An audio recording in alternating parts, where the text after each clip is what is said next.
Ladies and gentlemen, the Great Southwest Radio Theater Project is on the air.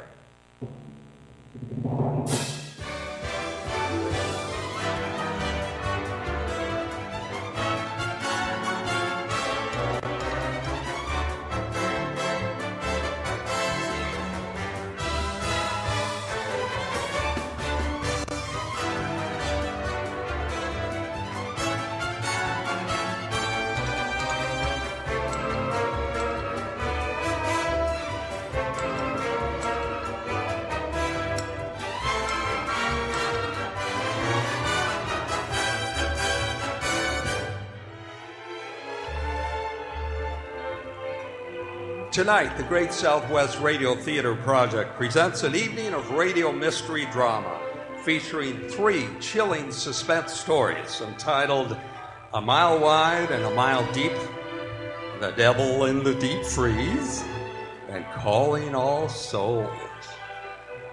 We bring you tonight's first drama, but first, a word from our sponsor.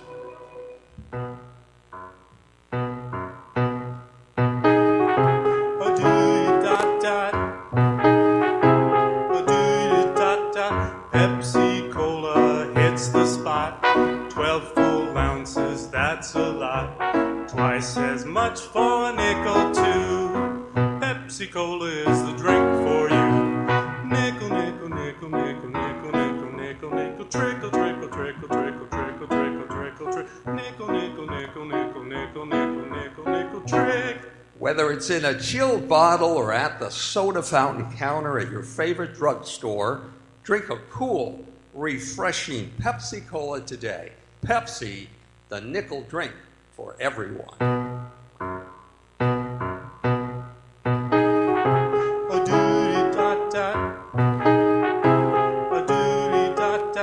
Pepsi Cola hits the spot. 12 full ounces, that's a lot. Twice as much for a nickel, too. Pepsi Cola is the drink for you. Nickel, nickel, nickel, nickel, nickel, nickel, nickel, nickel, trickle, trickle, trickle, trickle, trickle, trickle, trickle, nickel, nickel, nickel, nickel, nickel, nickel, nickel, nickel, trick.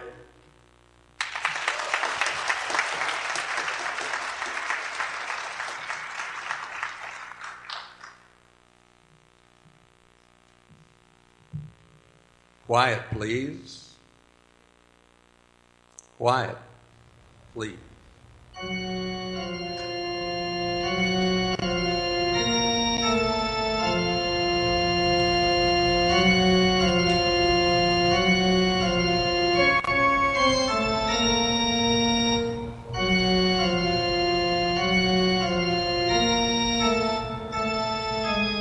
Your story for tonight is Quiet Please, an episode entitled A Mile Wide and a Mile Deep, written by Wyllis Cooper and adapted for tonight's audience by yours truly, Ralph Swain. This radio play first aired on August 17, 1947, over the Mutual Broadcasting Company.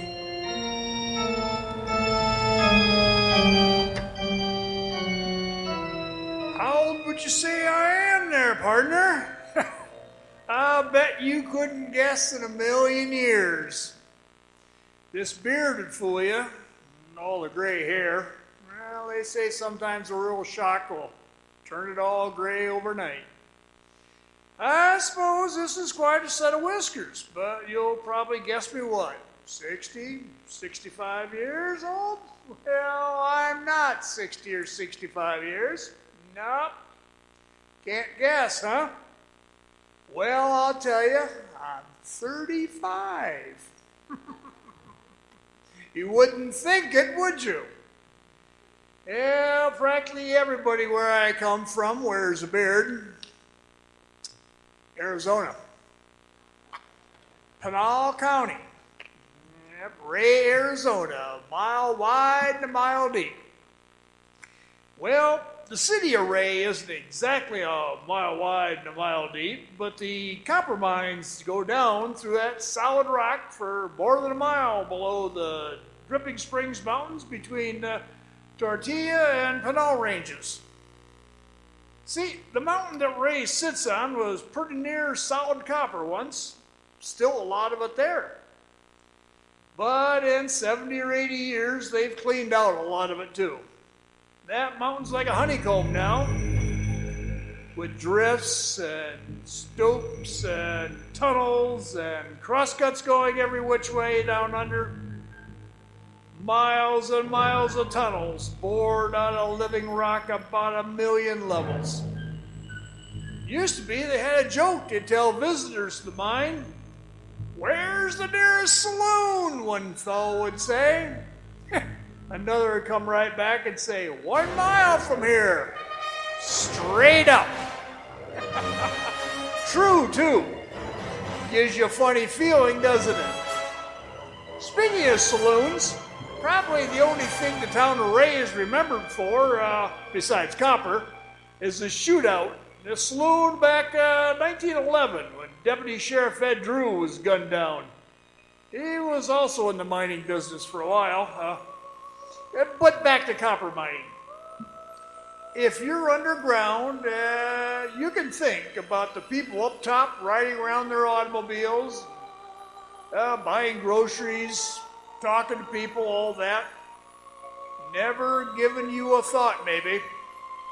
And if you're walking down Arizona Street, you could maybe give your imagination a workout thinking about guys in hard hats way down there in the bowels of the mountain, pecking away, it seems, of copper with 17,000 million billion tons of rock pressing down on them, and the heat sucking the sweat out of them and turning them into rags.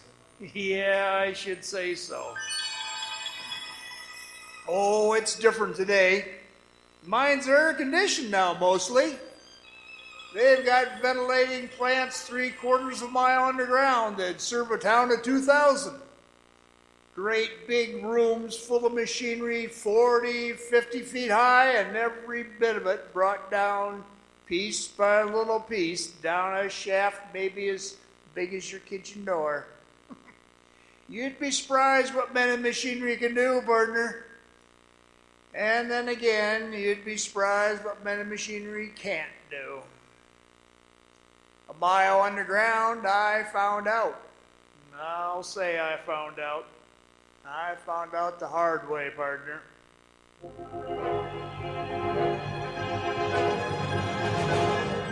I wish you didn't have that light on. It kind of hurts my eyes. See, there isn't much light down in the copper mines. Some places, there isn't any light at all. Some places, there's just hot, heavy darkness and silence, like a grave.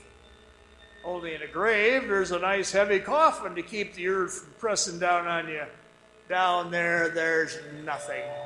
Just the naked rocks, and they're awful close. You know, it's a curious thing. There isn't much of the Earth's surface that people haven't seen.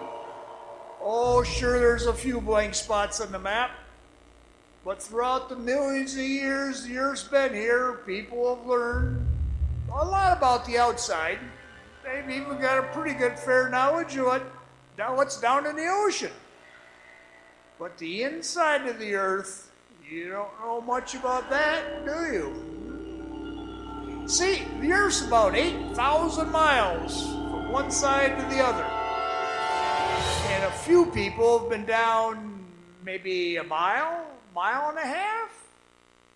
The deepest mine in the world is just a scratch on the surface.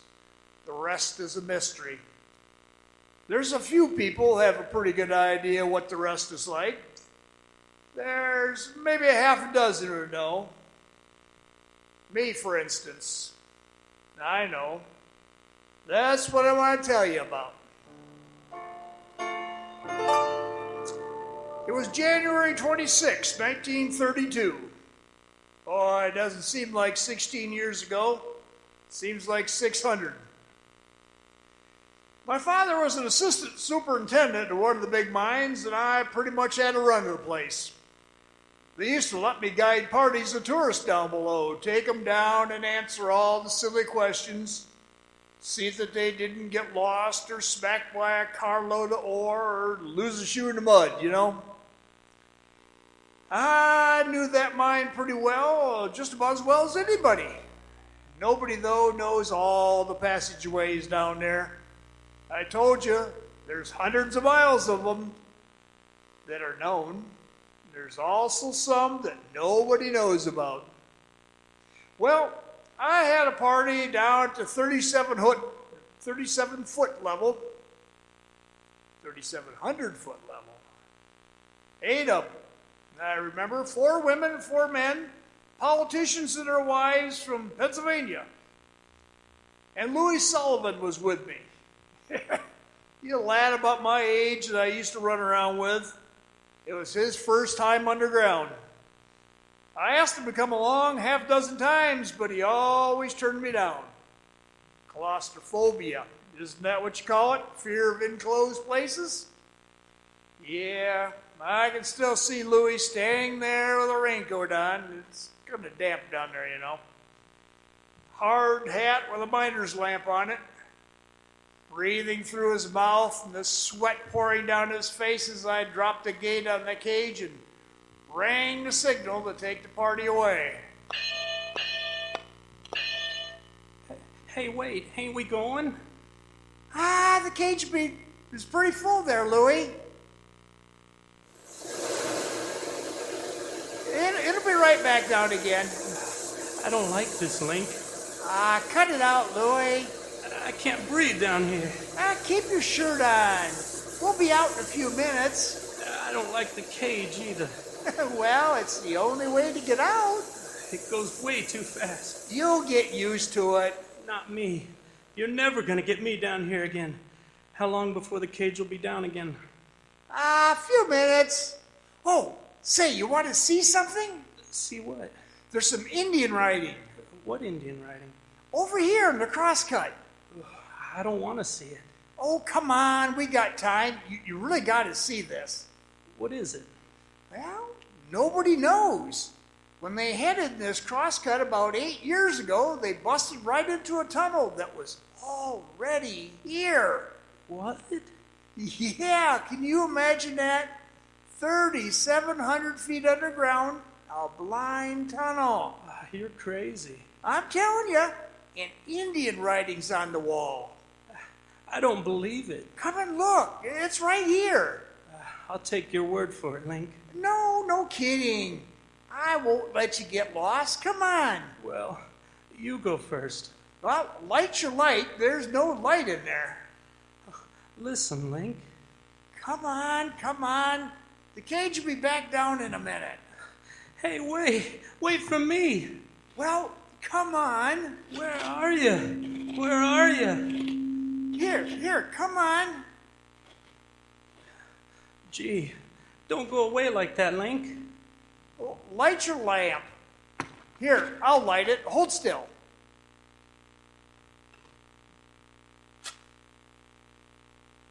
There. That's my last match. Okay? I don't like this place. All right, the picture's right here. Where? Here, down close to the floor. See? The face? See the face? Yeah, it's horrible. And the flames? People. Yeah, kind of scary. Did you say they found the place like this? Yeah, busted right into it. How could anybody get in here to draw those pictures? I don't know. Huh?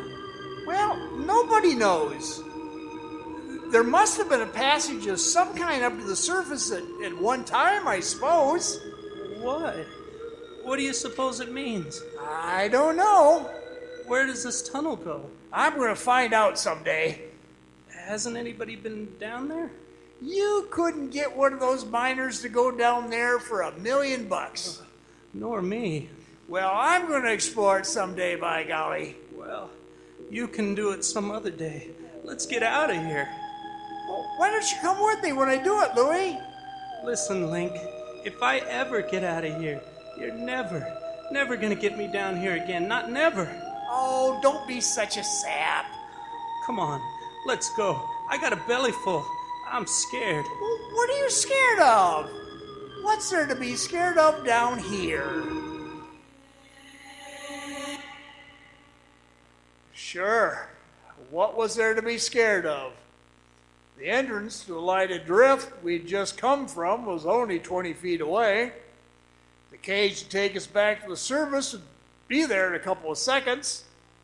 I stepped around a pile of rock that I knew like the back of my hand, and there was the mouth of the passage. But it wasn't the right mouth. There was nothing out there but blackness. Thick, crawling blackness that plucked at the feeble lights on our hats. And there was a wind blowing. There shouldn't have been any wind. And then Louis Sullivan yelled at me, Link, my light's going out. and I said, "Don't be silly. These lights can't go out." But the light on his hat flickered and died. And then my light went out too. 16 years ago, this coming 26th of January. Little kids that were just out of their 90s then have grown up and gone off to that war you had. Some come back heroes. Girls that were still in their 90s have had kids of their own now. People that were what you might call in the prime of their life have died of old age since. And I haven't seen, well, I'll tell you about that in a minute. You want to know what happened down there that afternoon, 2/3 of a mile beneath where the snow was falling and people were going about their business? Maybe you might have been to Ray, Arizona that Tuesday afternoon. You'd remember the headlines in the Ray Dispatch about me.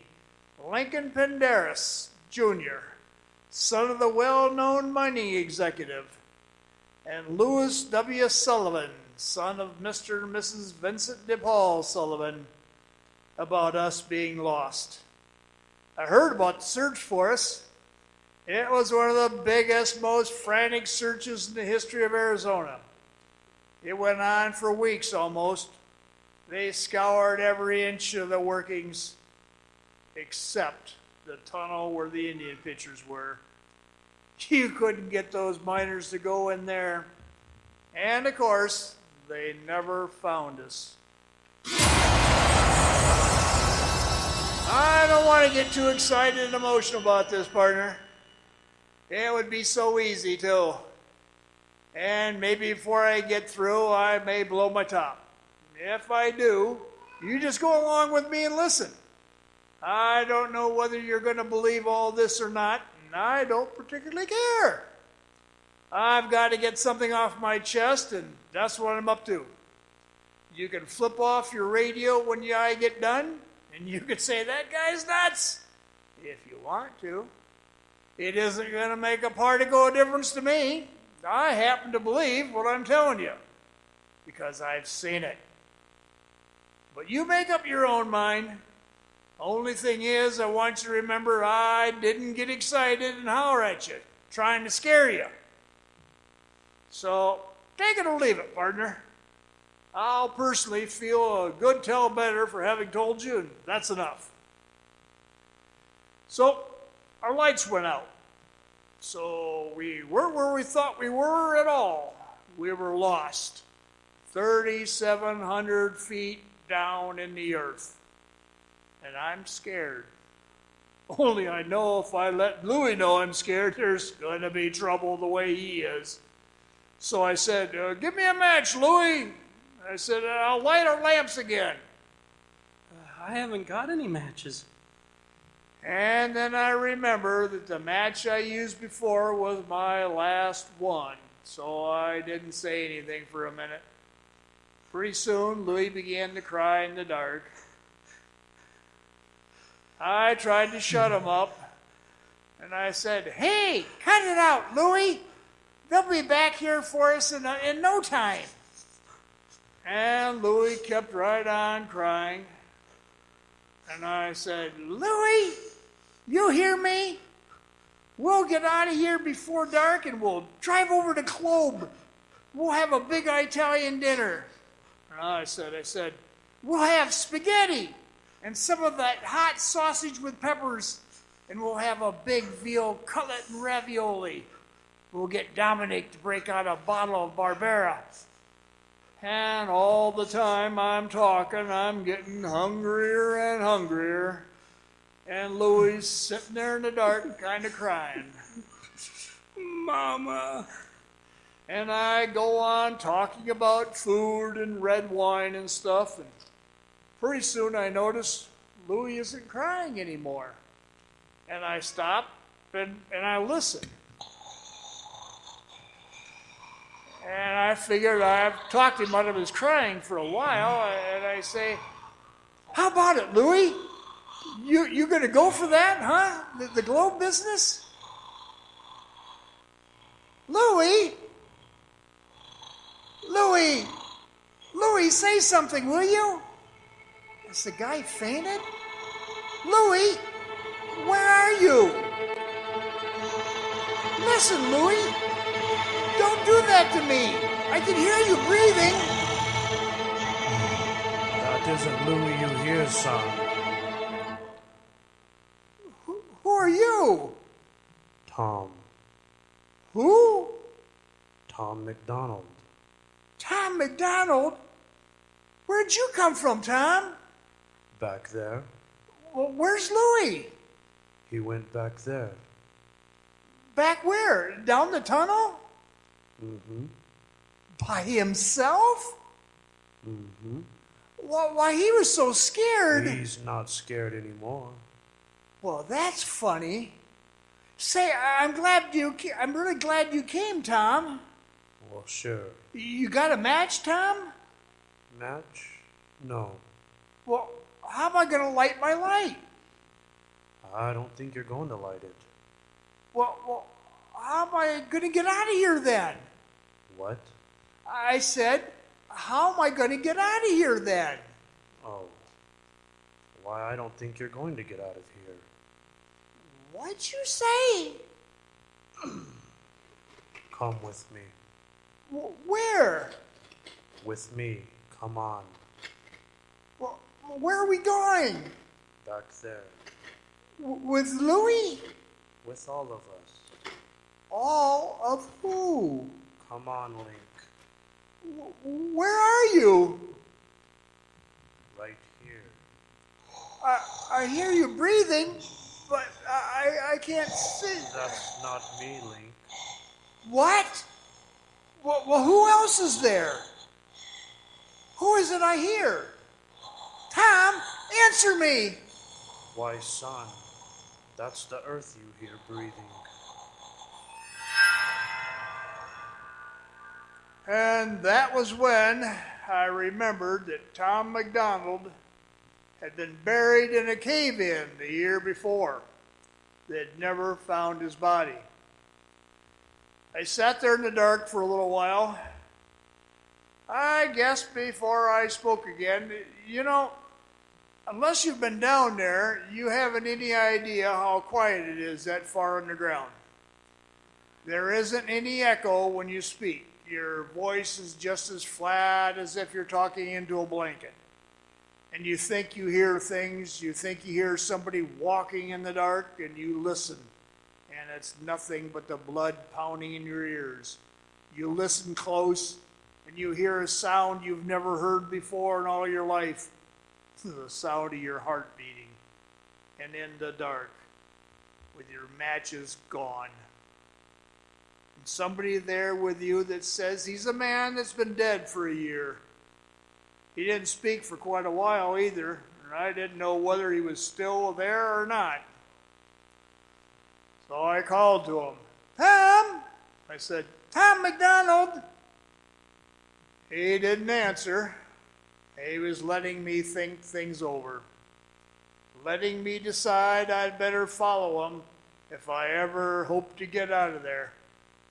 What did he mean, though? He didn't think I was going to get out.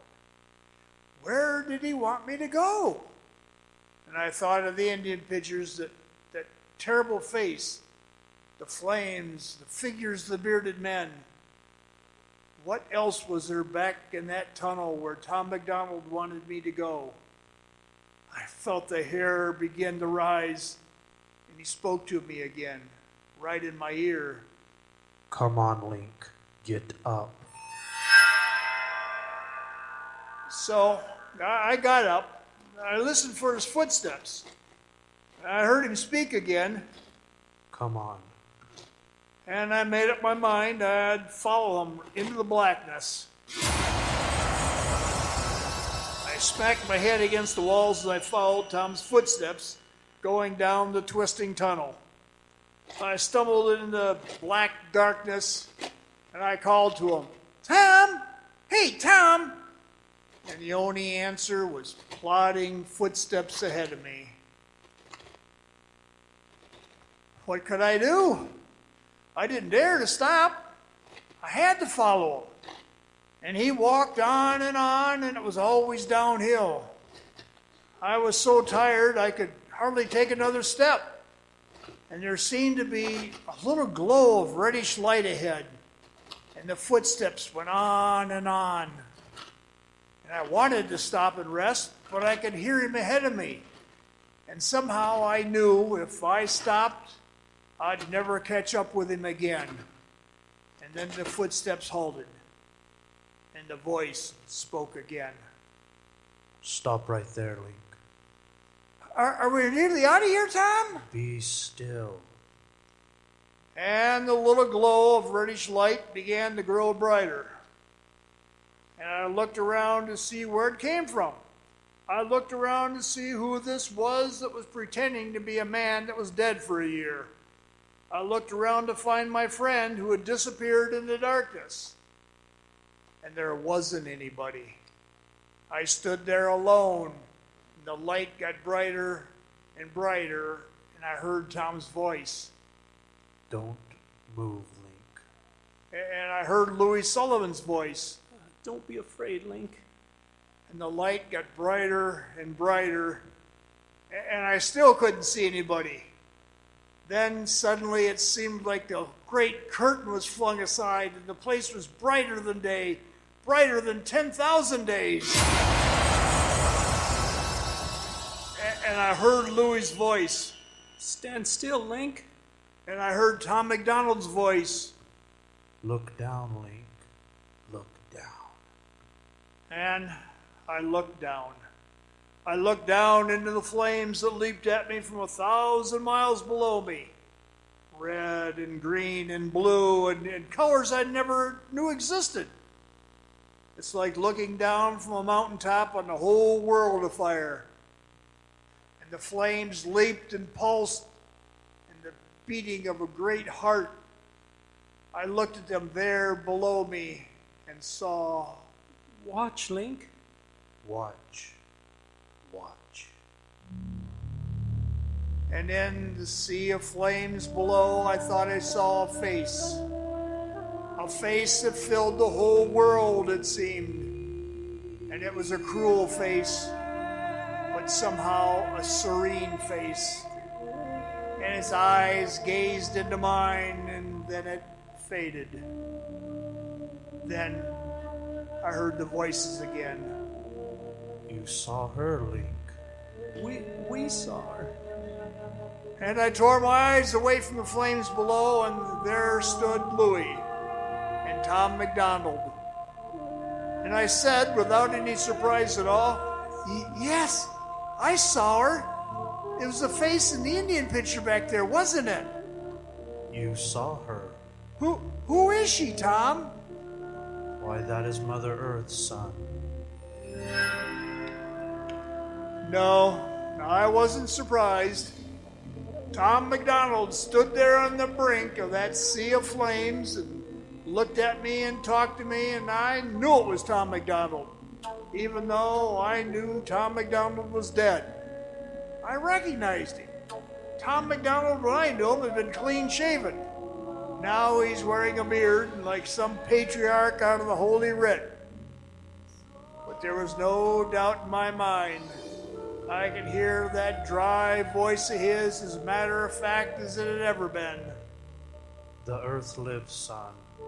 The earth lives just the same as we do. She gives us all the gifts she thinks are good for her children, and some of our gifts she's still keeping till we're ready for them. She's a good mother to us all, but when we don't do right, she can be a terrible mother. And I swear the flames leaped higher when he said that. She asks very little from us, son, but what belongs to her, she takes. All of us belong to her, to Mother Earth. Then the sea of flames below us seemed to make a kind of great music. It was almost a voice chanting something that I knew I ought to understand, but I couldn't quite get. And as the flames reached higher again, the music rolled up at us, and in their light I saw hundreds, thousands, millions of men and women standing on the same ledge we were standing on, gazing down into the face of Mother Earth, dim in the raging fire. And the flames rose higher, and the music sounded louder, and suddenly the flames swept up to us, to all the millions of people I'd seen, and I heard Tom MacDonald's voice again through the music and the roar of the flames. Mother Earth takes us now. You are the one that is left. You will know what to do. And the flames fell back again, and I was all alone. Alone with Mother Earth. It was dark again, but I could see. I could see the smile on her face, and I knew.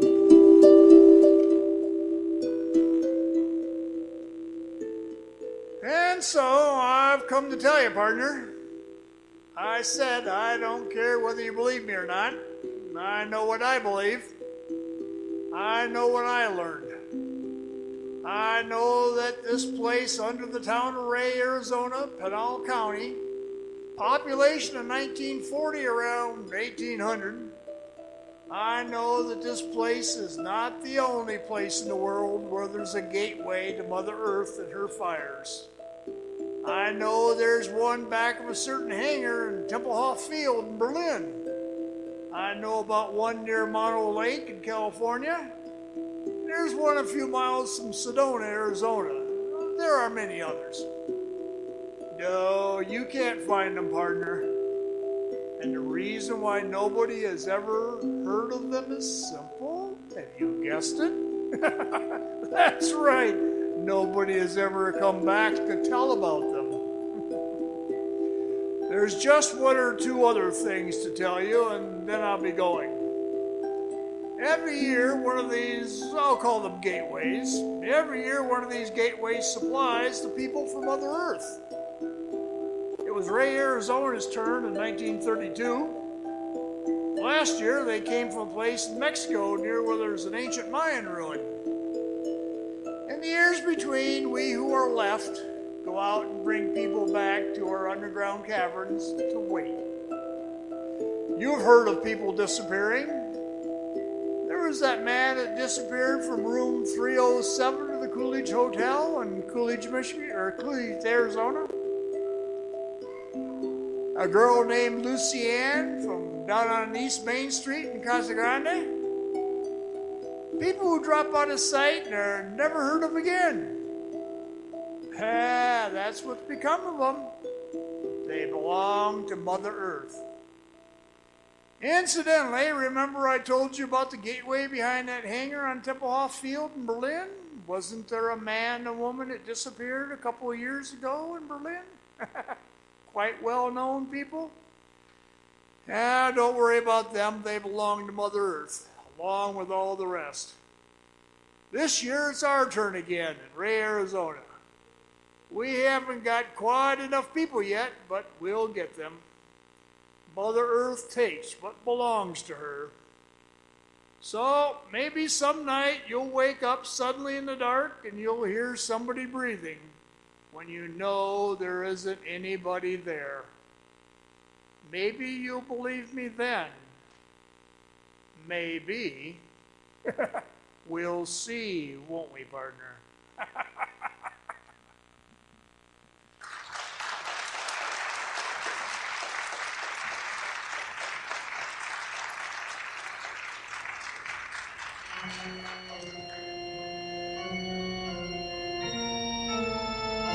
have been listening to Quiet Please. Tonight's story, A Mile Wide and a Mile Deep, was written by Wyllis Cooper. The role of Lincoln was played by Tom Parrish. Renee Sandoval played Louis Sullivan. Tom McDonald was played by Jedediah Jones. Our sound technician is Sam Honey, and our lighting technician is James Elliott. I'm your announcer and Foley artist, Ralph Swain. This program came to you from the Performing Arts Center in Coolidge, Arizona. This is the Mutual Broadcasting Company.